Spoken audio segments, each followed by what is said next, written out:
میرا اللہ تمہیں کبھی معاف نہیں کرے گا، میرے سسر نے آنسو پونچھتے کہا۔ پر میں وہاں سے نکل گئی۔ مجھے شوہر کے پاس دبئی جانا تھا، پر بیمار سسر میرے راستے کا کانٹا تھا، اس لیے اسے دارالامان چھوڑ کر شوہر کو کہہ دیا کہ سسر فوت ہو گئے۔ پھر میں دبئی چلی گئی۔ کچھ سال بعد شوہر کے ساتھ عمرے پر گئی تو دعا کروانے امام کعبہ کے پاس گئی، پر امام کعبہ کو دیکھ کر ہوش اڑ گئے، کیونکہ وہ میرا سسر۔ میں دلہن کے لباس میں بیٹھی اپنی بارات کے آنے کا بے صبری سے انتظار کر رہی تھی۔ آج میری زندگی کی سب سے بڑی خوشی تھی۔ میری تمنا آج پوری ہونے جا رہی تھی۔ فہیم کے ساتھ کی گئی محبت حقیقت میں مجھے ملنے والی تھی۔ ان سے نکاح کرنے کے لیے میں نے پوری دنیا سے لڑائی کی تھی، تب جا کے کہیں میں نے فہیم کو پایا تھا۔ میرے دل و دماغ میں ایسی کئی سوچیں چل رہی تھی۔ جب دروازے پر زوردار دستک ہوئی، میں نے اندر آنے کی اجازت دی تو سامنے آپی سائمہ کو پایا۔ بارات آ گئی ہے، اب سے کچھ ہی دیر میں تم مسز فہیم ہو جاؤ گی۔ آپی سائمہ کی بات سن کر میرے اندر ایک سرد سی لہر دوڑی تھی۔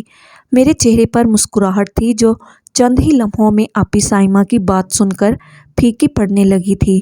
تم نے اپنی ضد تو منوا لی ہے، مگر اب بہت احتیاط سے کام لینا ہوگا تمہیں۔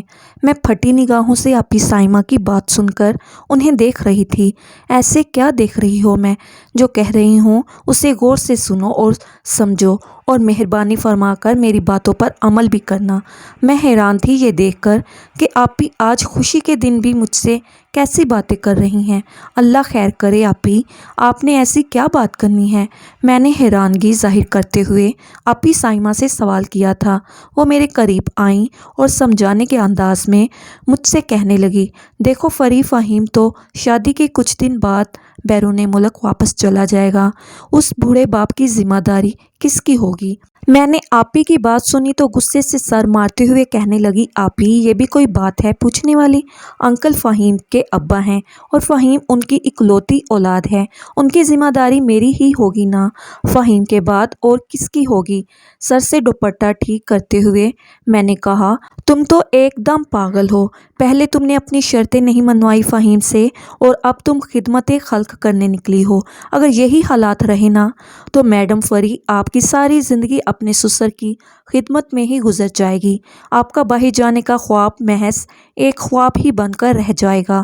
اتنا کہتے ہوئے آپی سائمہ نے غصے سے سر مارا اور باہر نکلتے ہوئے غصے سے دروازہ پٹکتے ہوئے چلی گئیں۔ میرے لیے آج کا دن بہت ہی اہم تھا۔ میں نے کسی بھی بات کو اپنے سر پر سوار نہیں کیا تھا اور خاموشی سے نکاح کے ہونے کا انتظار کرنے لگی۔ میرے اور فہیم کے درمیان یہ بات پہلے سے ہی طے تھی کہ فہیم کے ابا کی ذمہ داری شادی کے بعد میری ہوگی، کیونکہ انہیں سنبھالنے والا اس دنیا میں اور کوئی نہیں تھا۔ فہیم بھی شادی کے بعد کچھ عرصہ میرے ساتھ گزارتے اور اس کے بعد کام کے سلسلے میں انہوں نے بھی بیرون ملک واپس جانا تھا۔ مجھے فہیم سے بے انتہا محبت تھی اور یہی وجہ تھی کہ مجھے فہیم کی ہر ذمہ داری سے بھی پیار تھا، دل و جان سے۔ ان کا ہر حکم ماننے کے لیے ہر وقت تیار رہتی تھی۔ دیکھتے ہی دیکھتے میرا نکاح فہیم کے ساتھ ہو گیا اور مجھے خوشی خوشی فہیم کے ساتھ رخصت کر دیا گیا۔ میں پھولوں کی سیج پر بیٹھی اپنے جیون ساتھی کے آنے کا انتظار کر رہی تھی کہ اچانک سے دروازہ کھلا۔ میرے دل کی دھڑکنیں تیز ہو گئی تھی اور سانسیں بے ترتیب ہونے لگی، یہ سوچتے ہوئے کہ آخرکار میں نے اپنی محبت کو پا ہی لیا۔ تبھی میں نے نگاہیں اٹھا کر سامنے دیکھا تو فہیم ہاتھ میں گلاب کے پھولوں کا گلدستہ لیے کمرے کے اندر داخل ہو رہے تھے۔ کمرے میں آتے ہی فہیم نے گلدستہ ایک سائڈ پر رکھتے ہوئے مجھے مخاطب کرتے ہوئے کہا، فری، خوش آمدید، تمہارا اس گھر پر پرجوش استقبال کیا جاتا ہے۔ اس سے پہلے کہ فہیم مجھ سے مزید کوئی بات کرتے، دروازے پر زوردار دستک نے ہم دونوں کو چکا دیا تھا۔ فہیم فوراً سے میرے قریب سے اٹھے اور دروازہ کھولنے کے لیے دوسری جانب جانے لگے۔ جانے دروازے پر کون تھا جس نے فہیم سے کوئی بات کہی، اور فہیم مجھے بنا بتائے ہی دروازہ بند کر کے باہر چلے گئے۔ اس بات نے مجھے بری طرح سے پریشان کیا تھا۔ آج میری شادی کی پہلی رات تھی اور میں 2 منٹ کے لیے بھی فہیم سے اپنے دل کی بات نہیں کہہ پائی تھی۔ نہ جانے ایسا کیا ہوا تھا کہ فہیم کو ایمرجنسی کمرے سے باہر جانا پڑا۔ کافی دیر انتظار کرنے کے بعد بھی جب فہیم کمرے میں واپس نہ آئے تو مجھ سے یہ بات بالکل بھی برداشت نہ ہوئی۔ میں اپنے بستر سے اٹھی اور دھیرے دھیرے باہر کی جانب جانے لگی۔ جیسے ہی میں نے اپنے کمرے سے پاؤں باہر رکھا تو فہیم مجھے کہیں پر دکھائی نہ دیے۔ ادھر ادھر دیکھنے کے بعد ایک کمرے کا دروازہ مجھے کھلا محسوس ہوا۔ جیسے ہی میں اس کمرے میں پہنچی تو وہ کمرہ میرے سسر کا تھا۔ فہیم میرے سسر کے پاس بیٹھے باتیں کر رہے تھے۔ یہ منظر دیکھ کر میرا دل خون کے آنسو رونے لگا۔ مجھے بے حد غصہ آیا، فہیم پر بھی اور ان کے ابا پر بھی۔ فوراً سے میرے دل میں سائمہ آپی کی باتیں گردش کرنے لگی۔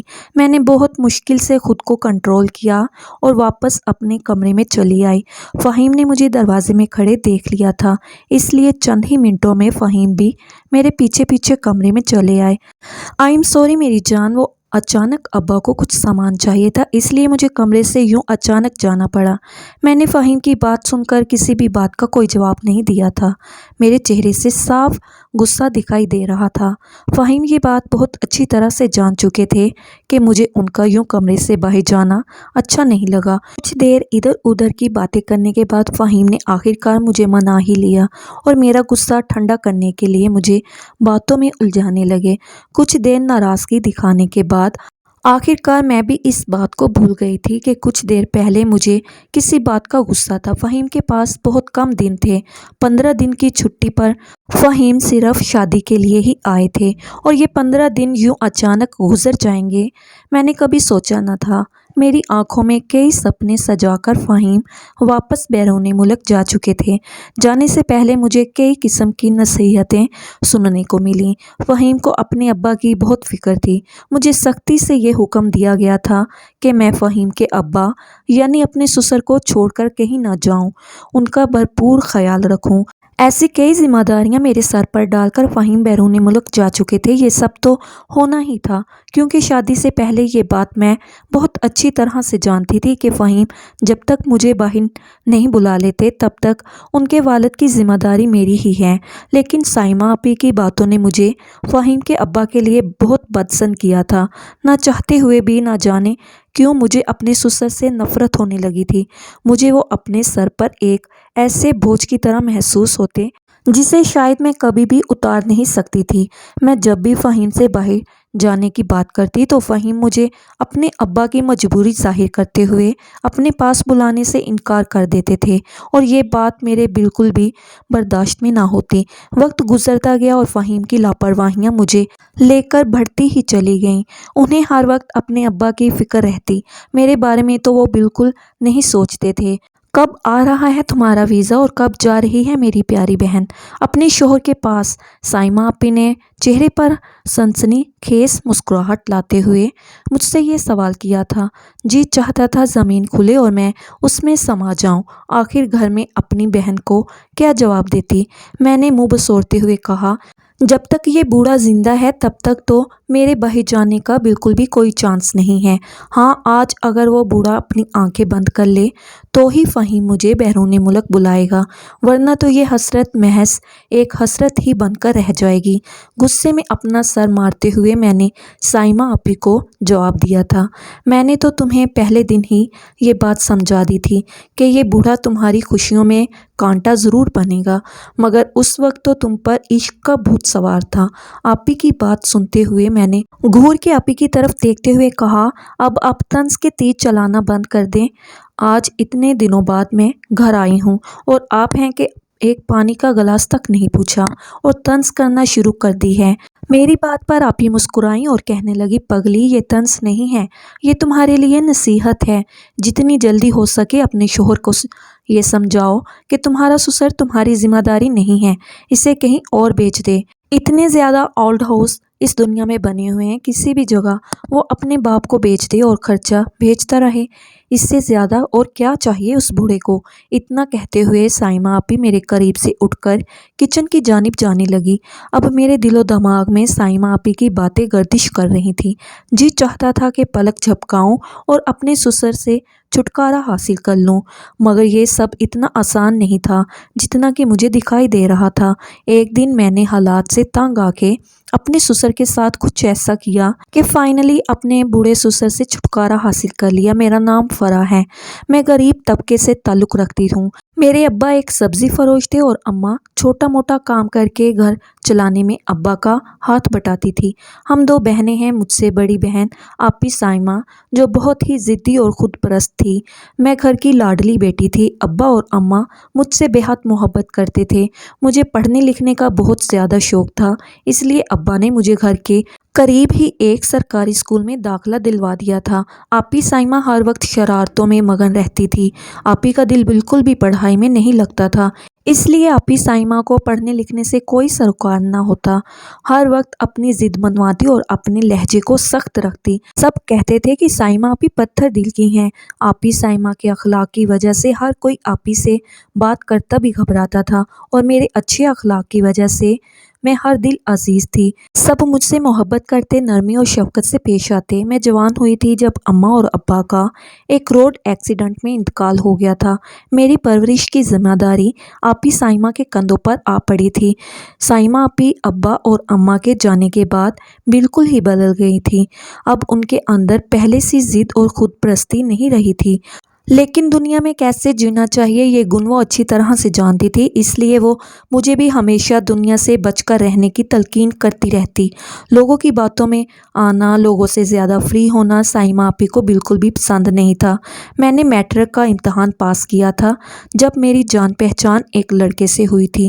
ابا اور اماں کے گزر جانے کے بعد گھر کے حالات بہت خراب ہونے لگے تھے، جس وجہ سے سائمہ آپی نے خود کام کر کے مجھے پڑھایا لکھوایا اور گھر کو بھی مینیج کیا۔ سائمہ آپی جس گھر میں کام کرتی تھی، فہیم اسی گھر کا ایک فرد تھا۔ ایک دو دفعہ سائمہ آپی کے ساتھ میں بھی فہیم کے گھر کام کے لیے گئی تھی، کیونکہ سائمہ آپی کی طبیعت ٹھیک نہیں تھی، جس وجہ سے وہ مجھے اپنے ساتھ کام پر لے گئیں۔ وہیں سے ہماری بات شروع ہوئی تھی فہیم کے ساتھ۔ پہل تو میری صرف بات چیت ہی تھی، لیکن وقت گزرنے کے ساتھ ساتھ مجھے اور فہیم کو ایک دوسرے سے دلی محبت ہو گئی۔ فہیم کے گھر والے سب اس بات سے بے خبر تھے۔ سائمہ آپی کو جب میری اس حرکت کے بارے میں پتہ چلا تو سائمہ آپی نے بہت غصے کا اظہار کرتے ہوئے مجھے سمجھانے کی کوشش کی اور کہا کہ وہ لوگ بہت اصول پسند ہیں، تمہارا ایک منٹ بھی اس گھر میں گزارا نہیں ہوگا۔ لیکن میرے سر پر تو فہیم کی محبت کا بھوت سوار تھا، مجھے کچھ دکھائی ہی نہیں دیتا تھا۔ صرف ایک ہی ضد تھی کہ شادی کروں گی تو صرف فہیم سے، نہیں تو یوں ہی کنواری مر جاؤں گی۔ فہیم کا بھی میرے لیے یہی حال تھا، وہ بھی اپنے گھر والوں سے میرے لیے مر مٹنے کو تیار تھا، لیکن ابھی تک اس نے اپنے گھر والوں پر اس بات کو ظاہر نہیں کیا تھا۔ سائمہ آپی مجھے بہت سمجھاتی تھی کہ ایک نوکرانی کی بہن کو وہ اپنے گھر کی بہو کیوں کر بنائیں گے، لیکن مجھے کوئی بھی بات سمجھ نہیں آتی تھی۔ بس میں اتنا جانتی تھی کہ فہیم مجھ سے دل سے محبت کرتے ہیں اور میں بھی ان کے بغیر نہیں جی سکتی، لہٰذا ہم ایک دوسرے سے ہی شادی کریں گے، چاہے دنیا ادھر کی ادھر ہو جائے۔ کچھ عرصہ تک یہ بات ڈھکی چھپی رہی، لیکن پھر آخرکار فہیم کے گھر والوں کو بھی بھنک پڑ گئی کہ فہیم مجھ میں انٹرسٹڈ ہے۔ اسٹیٹس کو لے کر فہیم کی اماں نے بہت شور مچایا۔ فہیم بھی اپنے ماں باپ کی اکلوتی اولاد تھی، فہیم کے علاوہ ان کا اس دنیا میں کوئی نہیں تھا، اس لیے فہیم چاہتے تھے کہ صلح صفائی سے اور خوش اسلوبی کے ساتھ نکاح ہو جائے، لیکن فہیم کی اماں کسی صورت بھی اس رشتے کو قبول کرنے کے لیے تیار نہ تھی۔ مجھے بھی سب نے بہت سمجھایا، لیکن میں فہیم کے بغیر رہنے کا سوچتی تو یوں لگتا کہ جیسے دنیا ہی ختم ہو جائے گی۔ میں بھی فہیم کے بغیر ایک منٹ نہیں رہ سکتی تھی۔ فہیم نے مجھ سے وعدہ کیا کہ وہ اپنے اماں اور ابا کو میرے لیے ضرور راضی کرے گا۔ ایک ہی گھر تھا جہاں سائمہ آپی بھی کام کر کے گھر کو چلاتی تھی، میری وجہ سے سائمہ آپی کا وہ گھر بھی چھوٹ گیا تھا۔ اب کون تھا جو ہمارے گھر کو دیکھتا؟ اب گھر کا گزر بسر بھی بہت مشکل ہو گیا تھا، حالات اب پہلے جیسے نہیں رہے تھے۔ اسی دوران مجھ سے کئی وعدے کرتے ہوئے فہیم بھی کام کے سلسلے میں بیرون ملک چلے گئے۔ اب میں بہت پریشان رہنے لگی تھی۔ کچھ عرصہ تو فہیم نے میرے ساتھ رابطہ نہیں کیا تھا۔ پھر ایک دن میں بہت اداس بیٹھی تھی، مجھے فہیم کی یاد بہت ستا رہی تھی۔ آنکھوں میں آنسو لیے میں فہیم کے بارے میں ہی سوچ رہی تھی کہ اچانک سے میرے موبائل پر بیل ہوئی۔ میں نے اپنی آنکھیں صاف کرتے ہوئے کال اٹینڈ کی۔ آواز سنتے ہی میری آنکھوں سے لگاتار آنسو بہنے لگے تھے۔ فہیم، آپ کہاں چلے گئے تھے؟ آپ مجھے چھوڑ کر؟ میں فہیم سے بات کرتے ہوئے خود پر کنٹرول ہی نہیں کر پا رہی تھی۔ تبھی میرے کانوں میں فہیم کے رونے کی آواز سنائی دی۔ کیا ہوا فہیم، آپ کیوں رو رہے ہیں؟ میرا دل بیٹھا جا رہا ہے۔ میں نے پریشان ہوتے ہوئے فہیم سے پوچھا۔ فری، میری اماں کا آج انتقال ہو گیا ہے۔ فہیم کی بات سن کر میں بھی رونے لگی تھی۔ مجھے اپنی اماں یاد آ گئی۔ تبھی میرے قریب سائمہ آپی آ کر بیٹھی اور کہنے لگی، کیا بات ہے، کون مر گیا ہے؟ میں نے آپی کے منہ پر ہاتھ رکھتے ہوئے خاموش رہنے کا اشارہ کیا تھا۔ فہیم نے اپنے ابا کی بیماری کے بارے میں بتایا اور اماں کے انتقال کے بارے میں بتاتے ہوئے یہ بول کر کال کاٹ دی کہ میں شام میں بات کروں گا۔ میں بہت خوش تھی، کسی طرح میرا رابطہ فہیم سے ہو گیا تھا۔ اتنا خوش ہونے کی ضرورت نہیں، آج فہیم کو تمہاری یاد آ گئی۔ اتنے ماہ سے وہ کہاں سویا ہوا تھا۔ میرے چہرے پر بکھری خوشی کو ہمیشہ سائمہ آپی ایسے ہی پریشانی میں بدل دیتی تھی۔ میں نے غصے سے آپی کی طرف دیکھتے ہوئے کہا، بس کریں آپی، آپ سے میری خوشی برداشت نہیں ہوتی۔ دیر سے ہی صحیح، فہیم نے مجھے یاد تو کیا اور ساتھ ہی ساتھ ایک اچھی خبر سننے کو بھی مل گئی۔ فہیم کی اماں، جو میرے راستے کا سب سے بڑا کانٹا تھی، آج اس دنیا سے رخصت ہو گئی ہیں۔ اب میری اور فہیم کی شادی ہونے سے کوئی نہیں روک سکتا۔ کافی بحث کے بعد آپی گھر کے کاموں میں مصروف ہو گئیں اور میں بے صبری فہیم کی کال کا انتظار کرنے لگی تھی۔ شام کو فہیم کی کال آئی تو اس نے مجھے بتایا کہ میں پاکستان آ گیا ہوں اور اب تم سے شادی کے بعد ہی واپس جاؤں گا۔ فہیم نے تو یہ خبر سنا کے میرے ہوش ہی اڑا دیے تھے۔ میرے حلق سے خوشی کے مارے آواز نہیں نکل رہی تھی۔ تبھی فہیم نے مجھے ملنے کا کہا۔ ساری رات فہیم کے ساتھ باتیں کرتے گزر گئی تھی۔ اب مجھے صبح کا انتظار تھا کیونکہ مجھے آج فہیم سے ملنے جانا تھا۔ صبح ہوتے ہی میں فہیم سے ملنے کے لیے گھر سے نکلی تھی۔ تم آج بھی بہت خوبصورت ہو، آج بھی تمہارا چہرہ 14ویں کا چاند ہے۔ فہیم کا انداز نہیں بدلا تھا، وہ آج بھی عاشقانہ انداز میں میری تعریف کرنے میں مصروف تھا۔ آپ اتنا عرصہ کہاں غائب رہے فہیم؟ کیا آپ کو کبھی میری یاد نہیں آئی تھی؟ میری آنکھوں میں آنسو تھے جب میں نے فہیم سے یہ سوال کیا تھا۔ وہ میرے قریب آ کر بیٹھ گئے اور میرا ہاتھ اپنے ہاتھ میں پکڑ کر کہنے لگے، میں تمہیں کبھی بھولا ہی نہیں تھا، بس مجبور تھا کیونکہ اماں نے مجھے اپنی قسم دے رکھی تھی۔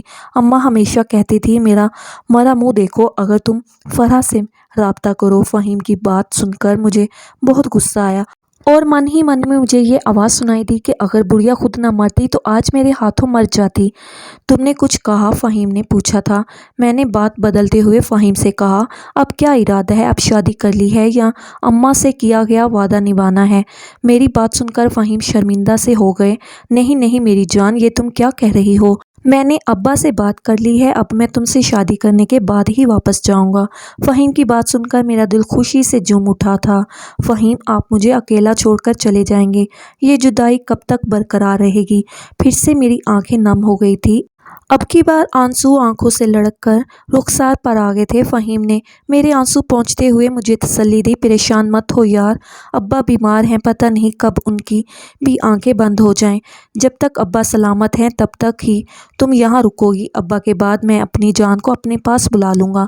فہیم کی بات سن کر میں نے صبر سے کام لیا اور فہیم کی ہاں میں ہاں ملاتے ہوئے کہا، آپ بالکل ٹھیک کہہ رہے ہیں، میں آپ کے ابا کا ہمیشہ خیال رکھوں گی۔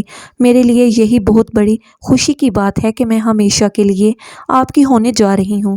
میں نے فہیم کے ساتھ بہت اچھا وقت گزارا تھا۔ تم بہت بڑی غلطی کرنے جا رہی ہو، اسے اپنے ابا کے لیے ایک نوکرانی چاہیے اور کچھ نہیں۔ خدا کے لیے سائمہ آپی، کبھی تو میری خوشی کو برقرار رہنے دیا کریں۔ میں نے غصے کا اظہار کرتے ہوئے اپنے کمرے کا رخ کیا تھا۔ آج فہیم کی اماں کو گزرے 40 دن ہو چکے تھے۔ فہیم اپنے بیمار باپ کے ساتھ آج رشتے کی بات کرنے ہمارے گھر آنے والے تھے۔ میں نے گھر کو شیشے کی طرح چمکا دینے کے بعد اپنے کمرے کا رخ کیا تھا۔ مجھے آج بہت خوبصورت دکھنا تھا۔ خوبصورتی میں تو میں کسی سے کم نہ تھی۔ آج میں سب سے الگ دکھنا چاہتی تھی۔ میں تیار ہو کر خود کو آئینے میں دیکھنے میں مصروف تھی جب دروازے پر دستک ہوئی۔ کون ہے؟ دستک بار بار ہو رہی تھی۔ سائمہ آپی نے بہت غصے سے پوچھا، ارے بھئی کون ہے؟ دروازہ توڑنے کا ارادہ رکھتے ہو کیا؟ آپی کی بات سن کر فہیم نے کہا، میں ہوں۔ فہیم، اس سے پہلے کہ آپی آج پھر سے کچھ گڑبڑ کرتی، میں نے فوراً سے دروازہ کھولا اور اندر آنے کو کہا۔ فہیم اپنے ابا کے ساتھ آئے تھے۔ رشتہ طے کرنے کے بعد فہیم نے شادی کی تاریخ بھی مانگ لی۔ آپی میرا منہ دیکھتے ہوئے کہنے لگی، دیکھو فہیم، مجھے تیاری کرنے کے لیے کچھ وقت چاہیے۔ آپی کی بات سن کر فہیم فوراً سے کہنے لگے، آپ پریشان مت ہوں، تیاری میں ساری خود کروں گا، سب انتظامات ہو جائیں گے، آپ بس رخصت کرنے کی تیاری کریں۔ میرے دل میں لڈو پھوٹنے لگے تھے۔ دیکھتے ہی دیکھتے آخرکار وہ دن بھی آ گیا جب فہیم مجھے بیاہ کر اپنے ساتھ اپنے گھر لے آئے تھے۔ آپی نے مجھے بہت ہی نصیحتیں کیں مگر میں نے کسی پر بھی عمل نہ کرنے کا فیصلہ کیا تھا۔ پہلی ہی رات فہیم کمرے میں دیر سے آئے تھے۔ میں بہت پریشان تھی۔ شادی کو 1 ماہ ہونے کو تھا اور فہیم کی واپسی کا وقت بھی آ گیا تھا۔ فہیم، میں آپ کے بغیر کیسے رہوں گی؟ مجھے بھی آپ کے ساتھ آپ کے پاس ہی رہنا ہے۔ فہیم نے مجھے اپنے ساتھ لگاتے ہوئے تسلی دی، دیکھو میری جان، کچھ ہی ماہ کی تو بات ہے، پھر میں تمہیں اور ابا کو اپنے پاس بلا لوں گا۔ مجھے تسلیاں دیتے ہوئے فہیم دبئی واپس چلے گئے تھے۔ اب میں سارا دن فون پر فہیم سے باتیں کرتی رہتی۔ میرے سسر مجھ پر بوجھ بن گئے تھے۔ میں کسی طرح اس بوجھ سے جان چھڑوانا چاہتی تھی مگر میری جان تبھی چھوٹ سکتی تھی جب میرے سسر کی آنکھیں بند ہو جاتی۔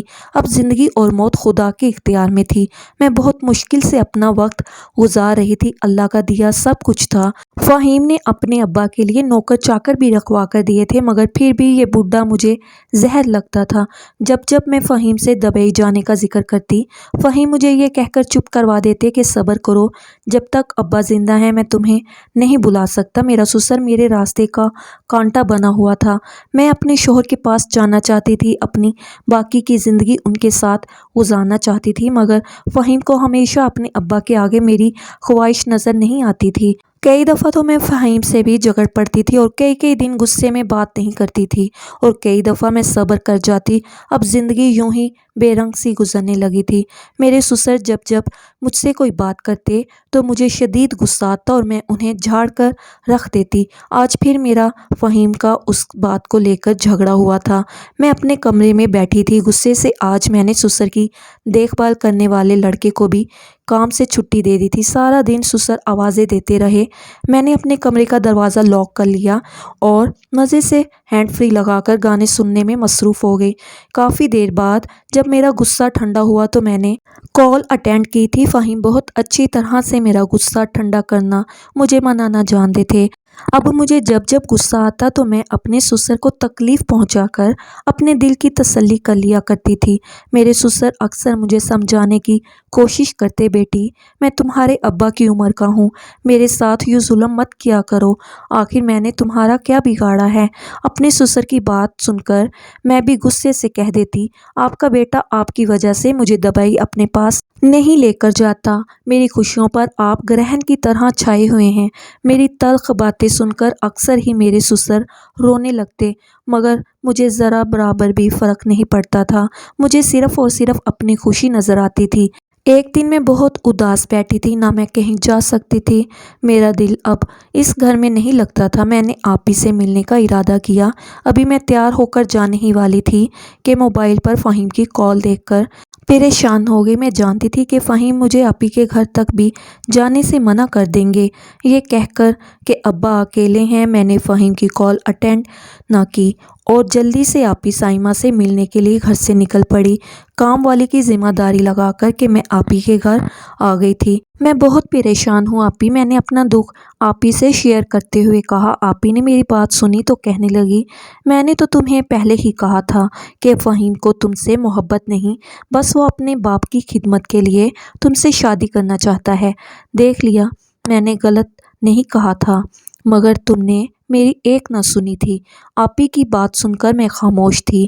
تب عشق کا بھوت مجھ پر سوار تھا مگر اب میں اکیلے زندگی گزار کر تھک چکی تھی۔ میں نے آپی سے مشورہ مانگتے ہوئے کہا، خدا کے لیے آپی مجھے کچھ ایسا مشورہ دو کہ لاٹھی بھی نہ ٹوٹے اور سانپ بھی مر جائے۔ تبھی آپی نے میرے کان میں سرگوشی کرتے ہوئے مجھے ایک بہت ہی خوبصورت مشورہ دیا۔ میں بہت خوش تھی آپی کی بات سن کر۔ میں نے اب اپنے سر سے سسر کا بوجھ اتارنے کی ٹھان لی تھی۔ آپی کے دیے گئے مشورے کے مطابق میں نے دارالامان کا پتہ کیا جہاں بوڑھے لوگوں کو رکھا جاتا تھا۔ میری کافی کوششوں کے بعد مجھے ایک ایسی جگہ کا پتہ چلا جہاں بوڑھے اور بیمار لوگوں کی بہت دیکھ بھال کی جاتی تھی۔ میں نے کچھ ضروری کاغذات مکمل کیے اور اپنے سسر کو دارالامان بھیجنے کا فیصلہ کیا۔ آج میں اپنے مقصد میں کامیاب ہونے جا رہی تھی۔ میں نے اپنے بیمار سسر کی ایک نہ سنتے ہوئے انہیں دارالامان میں چھوڑ دیا۔ میرا اللہ کبھی تمہیں معاف نہیں کرے گا، میرے سسر نے آنسو پونچھتے ہوئے مجھ سے کہا۔ میں تو تمہیں ایک اچھی لڑکی سمجھتا تھا، یہ سمجھتا تھا کہ تم بن ماں باپ کی بچی ہو، میرے لیے اپنا دل نرم رکھو گی، مگر تم نے ثابت کر دیا کہ بہو کبھی بیٹی نہیں بن سکتی۔ میرے بیٹے کو کبھی اپنی اس حرکت کے بارے میں بتانا بھی مت، ورنہ اس کا تم سے بھروسہ اٹھ جائے گا۔ میں نے اپنے سسر کی باتیں سنی، میں وہاں سے نکل گئی۔ میں زیادہ دیر اپنے سسر کی باتوں کا سامنا نہیں کر سکتی تھی، اسی لیے میں نے وہاں سے نکلنے کی میرے کانوں میں میرے سسر کی آواز ابھی تک گونج رہی تھی۔ میرا ضمیر مجھے مسلسل ملامت کر رہا تھا۔ مجھے شوہر کے پاس دبئی جانا تھا، پر بیمار سسر میرے راستے کا کانٹا تھا، اس لیے اسے دارالامان چھوڑ دیا تھا۔ اب یہ سوچ تھی کہ فہیم سے کیا کہا جائے۔ فہیم جب کال کرتے تو اپنے ابا سے بات کرنے کی ضد کرتے، میں بھی بات گھما دیتی اور کہہ دیتی کہ ابا سو رہے ہیں۔ ایسے ہی کئی دن میں نے فہیم سے جھوٹ بولا، کبھی ابا سو رہے ہیں، کبھی نہا رہے ہیں، اور کبھی دوست کے ساتھ ڈاکٹر کے پاس گئے ہیں۔ بار بار جھوٹ بول کر اب مجھے ایسا لگتا تھا کہ فہیم مجھ پر شک کرنے لگیں گے۔ تبھی ایک دن ہمت کر کے میں نے فہیم سے ابا کی حالت خراب ہونے کا ذکر کیا۔ ایک ہفتہ میں نے ابا کی طبیعت فہیم کے سامنے بہت سیریس رکھی، اور ایک ہفتہ بعد میں نے شوہر کو کہہ دیا کہ سسر فوت ہو گئے۔ میں نے یہ جھوٹ تو بول ہی دیا تھا، مگر دن رات میرا ضمیر مجھے سکون سے جینے نہیں دیتا تھا۔ بہت کوشش کرتی اس بات پر اپنا دل بہلانے کی کہ سب کچھ ٹھیک ہے، میں نے اپنے شوہر کی قربت حاصل کرنے کے لیے ایک جھوٹ بولا ہے، خدا مجھے معاف کر دے گا۔ یہ سوچ محض ایک تسلی تھی۔ اب وہ وقت آ گیا تھا جب فہیم نے مجھے اپنے پاس بلانے کا فیصلہ سنایا تھا۔ میں بہت خوش تھی، اب میں ہمیشہ کے لیے اپنے شوہر کے پاس جانے والی تھی۔ فلائٹ سے ایک دن پہلے میں نے اپنے سسر سے ملنے کا فیصلہ کیا۔ دارالامان پہنچ کر جب میں نے اپنے سسر سے ملنے کی بات کی تو مجھے پتہ چلا کہ میرے سسر دارالامان سے جا چکے ہیں۔ میرے پاؤں تلے سے زمین نکل گئی تھی۔ اگلے ہی دن میری فلائٹ تھی، اور آج اتنا بڑا مسئلہ کھڑا ہو گیا تھا۔ میں نے بہت شور مچایا کہ آخرکار آپ لوگوں نے میرے سسر کو جانے کیوں دیا، نہ جانے وہ کہاں ہوں گے، کس حال میں ہوں گے۔ بس یہ معاملہ یوں ہی چھوڑ کر میں دبئی چلی گئی۔ یہاں کی رونقیں دیکھ کر میں تو حیران رہ گئی تھی۔ مجھے یہاں کسی چیز کی کمی نہ تھی، مگر نہ جانے کیوں مجھے ہر وقت سسر کی یاد ستاتی رہتی۔ میں دل ہی دل میں دعا کرتی میرے سسر جہاں بھی ہوں ٹھیک ہوں اور خوش ہوں۔ کچھ سال بعد میں اپنے شوہر کے ساتھ عمرے پر گئی۔ اللہ نے مجھے ابھی تک اولاد کی نعمت سے محروم رکھا تھا۔ کسی نے مجھ سے کہا تھا کہ آپ ایک عمرہ اس نیت سے کر کے آئیں کہ خدا آپ کو اولاد سے نوازے گا تو اللہ آپ کی گود ضرور بھر دے گا۔ اس نیت پر میں نے فہیم سے عمرے پر جانے کی بات کی۔ اچانک سے ہمارا عمرے کا پروگرام بنا اور میں اور فہیم عمرے پر چلے گئے، اور عمرے کے دوران جب میں دعا کروانے امام کعبہ کے پاس گئی اور اپنی دعا کا اظہار کیا تو امام کعبہ کو دیکھ کر میرے ہوش اڑ گئے، کیونکہ وہ میرے سسر تھے جو امامت کر رہے تھے۔ انہیں وہاں دیکھ کر میں تھر تھر کانپنے لگی۔ میں نہیں جانتی تھی کہ فہیم کا اب میرے ساتھ کیا رویہ ہوگا۔ فہیم نے جب اپنے ابا کو زندہ دیکھا تو ایک نظر مجھ پر ڈالتے ہوئے وہ خاموش رہ گئے، اپنے ابا کے گلے ملے اور واپس چلے آئے۔ فہیم نے ابھی تک مجھ سے کوئی سوال نہیں کیا تھا۔ میں اس بات سے بہت حیران تھی، یہ سوچ کر کہ آخرکار فہیم خاموش کیوں ہے۔ میرا دل بیٹھا جا رہا تھا، مجھے کہیں سکون میسر نہیں تھا۔ کافی دیر تک بھی جب فہیم نے اپنی چپ نہ توڑی تو میں نے ہمت کرتے ہوئے خود ہی بات کرنے کا فیصلہ کیا۔ فہیم ہاتھ میں گرم چائے کا کپ لیے کسی گہری سوچ میں تھے۔ جب میں نے کمرے کا دروازہ کھولا تو دل کی دھڑکنیں بے قابو ہونے لگی تھی۔ کانپتی آواز میں نے کہا، فہیم مجھے معاف کر دیں، مجھ سے بہت بڑی غلطی ہو گئی۔ میرے سسر بھی فہیم کے پاس ہی بیٹھے تھے۔ مجھے یہ سوچ کر بہت ڈر لگ رہا تھا کہ اب کیا ہوگا۔ فہیم نے مجھے کمرے سے جانے کا اشارہ کیا۔ میرا دل ڈر گیا، میں رونے لگی اور کمرے سے باہر چلی آئی۔ سمجھ سے باہر تھا اب میں فہیم سے کیا کہوں گی کہ میں نے اتنا بڑا جھوٹ کیوں بولا۔ ساری رات فہیم نے اپنے ابا کے ساتھ گزاری تھی اور میں نے بے چینی میں اکیلے اپنے کمرے میں رات گزاری۔ مجھے سوائے اپنے رب کے اب کسی کا آسرا نہیں تھا۔ میرا ضمیر مجھے مسلسل ملامت کر رہا تھا، کیا ہوا فری، آج اپنے ہی کھودے ہوئے گڑھے میں جا گری ہونا، تم نے اچھا نہیں کیا، صبر سے کام نہیں لیا۔ آج پریشان بیٹھی ہو۔ یہ میرا ضمیر تھا جو مجھے چین سے جینے نہیں دے رہا تھا۔ اب میں اس انتظار میں تھی کہ فہیم کا فیصلہ کیا ہوگا۔ میں نے دل میں اس بات کا اعتراف کر لیا تھا کہ میرا قصور ہے۔ میں نے بہت بڑا گناہ کیا، اپنی ذمہ داریاں نہیں سمجھی، جبکہ میرے شوہر کے بیمار والد کی ذمہ داری میری تھی۔ میرے شوہر میری ہر خواہش کا خیال رکھتے تھے، میری ہر بات مانتے تھے۔ یہ میرا فرض تھا کہ میں ان کی خوشی کے لیے اور خدا کی رضا کے لیے اپنے بیمار سسر کی دیکھ بھال کرتی، مگر میں نے دبئی جانے کی لالچ میں اتنا بڑا گناہ کر دیا تھا کہ اپنے سسر پر ظلم کرتے ہوئے میں نے ایک دفعہ نہیں سوچا کہ اگر میرے ابا ہوتے تو میں کیا کرتی۔ کیا تب بھی میرا یہی فیصلہ ہوتا جو اپنے سسر کے لیے تھا؟ عمرے کی سعادت حاصل کرنے کے بعد ہم لوگ دوبارہ دبئی آ گئے تھے۔ دبئی آتے ہی میرے شوہر فہیم نے مجھے پاکستان واپس بھیجنے کا فیصلہ کیا۔ میرے لاکھ معافیاں مانگنے کے باوجود بھی فہیم نے مجھ سے کسی قسم کی کوئی بات نہیں کی تھی اور صرف مجھے پاکستان جانے کا حکم دے دیا۔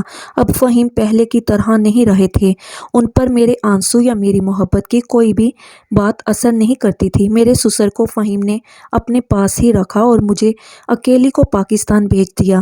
ایسا لگتا تھا جیسے میری زندگی میں نے خود ہی تباہ کر دی ہو۔ آپی کی باتوں میں آ کر میں نے اپنا گھر خود اجاڑ دیا ہو۔ میں نہیں جانتی تھی کہ پاکستان آنے کے بعد فہیم مجھے اپنے ساتھ اپنے نکاح میں رکھیں گے یا مجھے طلاق دے دیں گے۔ یہ خوف مجھے اندر ہی اندر کھائے جا رہا تھا۔ جب میں پاکستان آئی تو فہیم نے میرے ساتھ مکمل رابطہ ختم کر لیا۔ اب میں فہیم کے گھر میں اکیلی رہتی، نہ میرے سسر کی ذمہ داری تھی اور نہ ہی فہیم کا ساتھ۔ آج مجھے فہیم کے ساتھ اپنا رشتہ کھوکھلا لگتا تھا۔ فہیم نے نہ میری کوئی بات سنی اور نہ ہی مجھے کوئی صفائی دینے کا موقع دیا۔ خاموشی اختیار کیے ہوئے مجھے واپس تو بھیج دیا تھا، مگر میرے دل کو سکون نہیں تھا۔ میں جب فہیم کو فون کرتی تو فہیم طرح طرح کے بہانے لگا کر کال کاٹ دیتے۔ تم کیوں پریشان ہوتی ہو؟ تمہیں ہر مہینے وہ اچھی خاصی رقم بھیج دیتا ہے۔ چپ چاپ اپنی زندگی کو انجوائے کرو۔ جینے کے لیے صرف پیسہ چاہیے ہوتا ہے اور وہ تمہارا شوہر ہر مہینے تمہیں باقاعدگی سے بیچ دیتا ہے۔ پھر کیوں اپنے شوہر کی بے وفائی پر آنسو بہا بہا کر خود کو ہلکان کیے جا رہی ہو؟ آج پھر سائمہ آپی مجھے الٹے مشورے دینے کے لیے چلی آئی تھی۔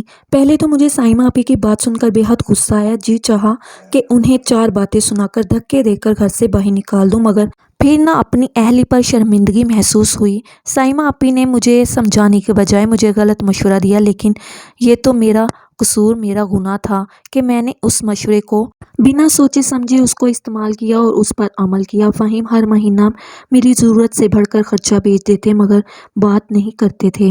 ان کی ناراضگی بجا تھی، لیکن مجھ سے یہ برداشت نہیں ہو رہا تھا کہ میرا شوہر مجھ سے ناراض رہے۔ میں دن رات اپنے کیے گئے گناہوں کی معافی اپنے پروردگار کے آگے گڑ گڑا کر مانگتی۔ میں جانتی تھی کہ جب تک میرا رب مجھے معاف نہیں کرے گا، میری زندگی میں آئی ہوئی مشکلات کبھی دور نہیں ہوں گی۔ رو رو کر میں نے اپنا کوئی حال نہیں چھوڑا تھا۔ مجھے صرف اپنے شوہر کی قربت چاہیے تھی، جو کہ شاید اب مجھے کبھی نہیں مل سکتی تھی۔ میں نے اپنے شوہر کے ساتھ اچھا نہیں کیا تھا۔ اپنے سسر کو لے کر جو میں نے جھوٹ بولا تھا اور جو ظلم میں نے کیے تھے وہ معافی کے قابل نہیں تھے، لیکن پھر بھی میں اپنے گناہ کو تسلیم کرتی تھی اور اس بات کا اقرار کرتی تھی کہ میں غلط ہوں۔ میں نے کئی میسیجز فہیم کو کیے، لیکن مجھے میرے کسی میسیج کا جواب نہیں ملتا تھا۔ میں بہت اچھی طرح سے جانتی تھی کہ اب فہیم مجھ سے ناراض ہیں، انہوں نے مجھے معاف نہیں کیا۔ اب میں صحیح وقت کا انتظار کرنے لگی۔ دن رات میں صرف اپنے پروردگار سے دعا کرتی، اگر خدا معاف کر دیتا تو فہیم بھی مجھے معاف کر دیں گے۔ یہی سوچتے ہوئے اپنے گناہوں کی معافی میں اپنے رب سے مانگتی۔ اب میں پہلے جیسی فری نہیں رہی تھی، مجھ میں بہت تبدیلیاں آ گئی تھیں۔ میں کسی کی تکلیف کو دیکھ کر خود تکلیف محسوس کرنے لگتی تھی۔ اب پہلے کی طرح میرے اندر غرور تکبر نہیں رہا تھا۔ شاید یہی میری سزا تھی جو فہیم نے میرے لیے چنی تھی۔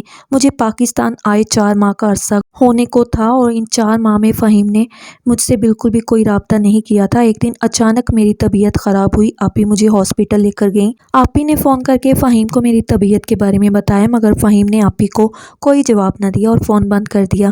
میری ہمت ٹوٹنے لگی تھی۔ اب میں نے مکمل خاموشی اختیار کر لی تھی۔ ایک دن میں اداس کمرے میں بیٹھی ہوئی تھی کہ دروازے پر اچانک زوردار دستک ہوئی۔ دروازے پر دستک دینے کا انداز ہو بہو فہیم کی طرح تھا۔